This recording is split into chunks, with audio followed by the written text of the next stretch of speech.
இப்போ இன்னைக்கு என்ன பண்ண போறோம்னா, நம்ம வந்து பருப்பு பொடி பண்ண போறோங்க. ஒரு சிம்பிளான மெத்தட்ல தான் பருப்பு பொடி பண்ண போறோம்.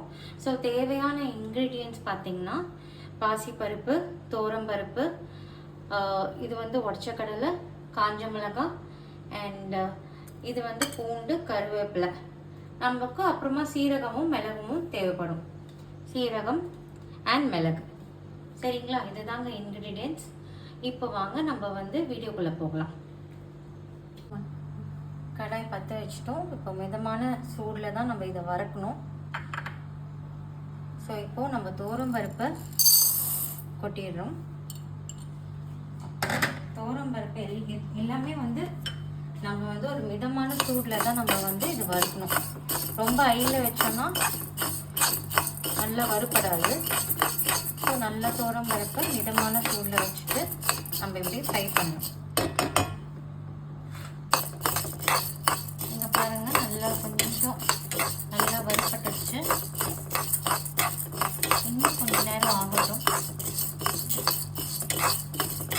சிம்மில் தாங்க வச்சுருக்கேன். சிம்மில் தான் நான் வறுத்துட்டு இருக்கேன். ஸோ இந்த மாதிரி கொஞ்சம் நல்லா வறுப்பட்டுடுச்சு. இப்போ இதை எடுத்து நம்ம வந்து ஒரு இதில் கொட்டிக்கலாம், தட்டில்.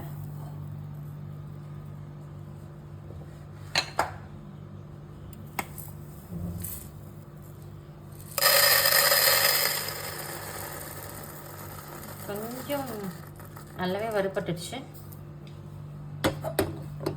அடுத்து நம்ம வந்து இப்போது இந்த அரை கப் பாசிப்பருப்பு, எல்லாமே அரை கப் எடுத்துக்கணுங்க. நான் மெஷர்மெண்ட் சொன்னேன்னா தெரியுது.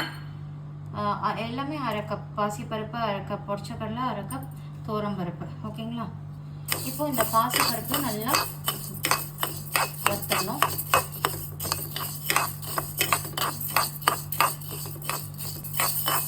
பாருங்கள், நல்லா வறுப்பட்டுருச்சு பாசிப்பருப்பு. இதை எடுத்து நம்ம வந்து கொட்டிடலாம்.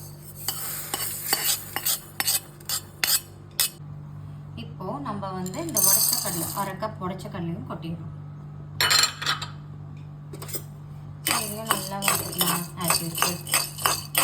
பருப்பு வறுத்தாச்சு, இது உடச்சக்கடலை வறுத்தாச்சு. இதையும் இது பண்ணி நம்ம வந்து வச்சுக்க போகிறோம்.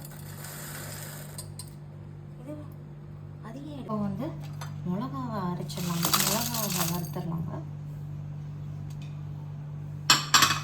காஞ்ச மிளகாய் அப்படியே வந்து வறுக்க வேண்டியதான்.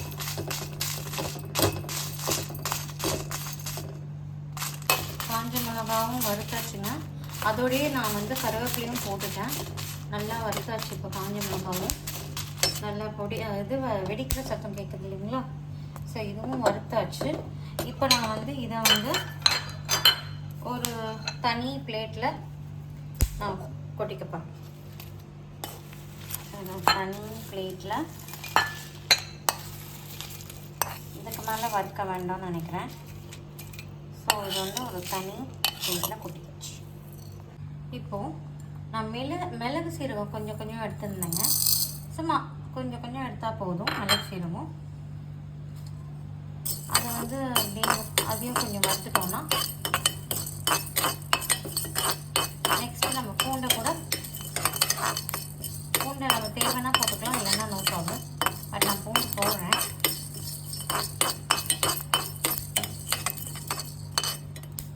நல்லா வறுப்படட்டும். இது ஒரு இது விழுந்துடுச்சு.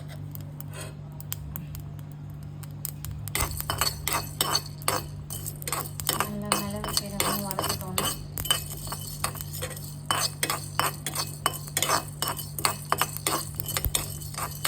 வேறுங்களா சீரகம் வந்து நல்லா செகப்பாக எடுத்துக்கலாம்.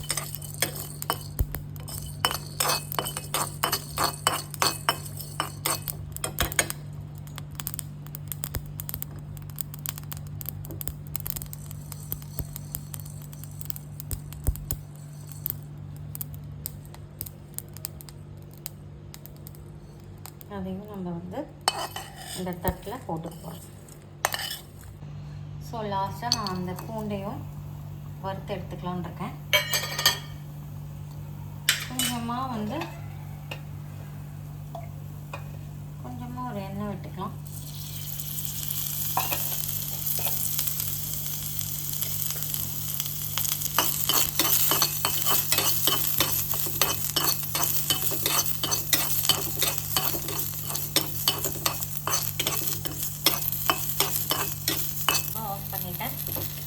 பூண்டு வந்து நம்ம வந்து நல்லா வறுத்தாச்சு. இதை வந்து நம்ம இதையும் தனியாக வச்சுக்கலாம். இப்போ என்ன பண்ண போகிறோங்க, நம்ம கொஞ்சம் நேரம் இது ரெண்டுத்தையுமே கொஞ்சம் ஆற விட்டுட்டு அப்புறம் மிக்சியில் அரைக்கலாம்.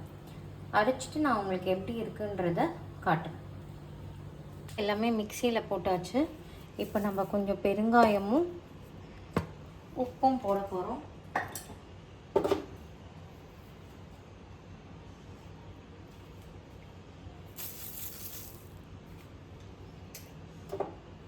போட்டு இப்போ ஒன்றும் இல்லைங்க, அரைக்க வேண்டியது தாங்க.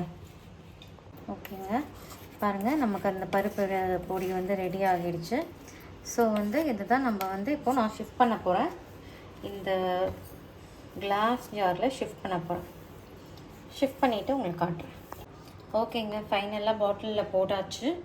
ஸோ இந்த மாதிரி போட்டிருக்கோம். இதை ஒரு டைட் கண்டெய்னரில் போட்டு நம்ம மூடி போட்டு ஃப்ரிட்ஜில் வச்சிடலாங்க. ஃப்ரிட்ஜில் வச்சுட்டு நம்ம ஒரு நிறைய மந்த் நம்ம யூஸ் பண்ணிக்கலாம். இதுதாங்க நம்மளோட பருப்பு பொடியோட ரெசிபி. நீங்களும் வந்து இதை ட்ரை பண்ணுங்கள். நல்ல சாதத்தில் நெய் போட்டு இல்லைன்னா நல்லெண்ணெய் போட்டு நீங்கள் வந்து பிணைஞ்சு சாப்பிட்லாம். சில பேர் வந்து கடுகும் தாளிக்கிறாங்க. அப்படி இல்லைன்னா கூட பரவாயில்ல, நீங்கள் நெய் போட்டு அப்படியே நீங்கள் பிணைஞ்சு சாப்பிட்லாம். இதுதானுங்க சுவையான பருப்பொடி. நீங்களும் இது பண்ணி இதை வந்து செஞ்சு பார்த்து எப்படி இருக்குன்னு எனக்கு கமெண்ட் பண்ணுங்கள். Thank you viewers. நெக்ஸ்ட் வீடியோவில் பார்க்கலாம். நன்றி, வணக்கம்.